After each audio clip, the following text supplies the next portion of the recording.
آج میں آگے بڑھنے سے پہلے یہاں کہنا چاہتا ہوں، کیونکہ آقا علیہ السلام کے فرمان ہے کہ میں فتنوں کو تمہارے گھروں میں گرتا ہوا یوں دیکھتا ہوں جیسے بارش کے قطرات گرتے ہیں، اس طرح فتنے تمہارے گھروں میں گر رہے ہیں جیسے بارش کے قطرات گرتے ہیں۔ آپ دیکھ لیجئے ہمارا کیا حال ہے، گھر میں جاتے موبائل کے اوپر کیا کیا نہیں لوگ تنہائی کے اندر دیکھ رہے ہوتے، کیا کیا نہیں ہم گناہ کر رہے ہوتے، لوگوں سے چھپے ہوتے ہیں، وہ کانوں کو جو ہیڈ فون لگائے ہوتے ہیں کہ دوسرا کوئی نہ سنے، میں تنہائی میں سنتا رہوں، لیکن لوگوں سے میں ڈرتا ہوں، اپنے خدا سے نہیں ڈرتا۔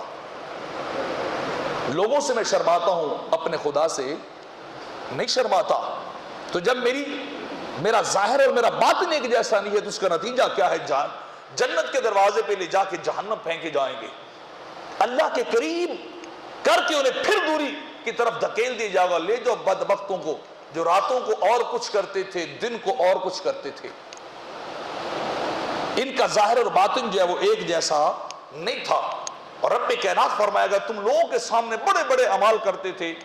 اور جب تنہائی میں چلے جاتے تھے تو تمہارے کرتوت اور ہوتے تھے، تمہارے اعمال اور ہوتے تھے۔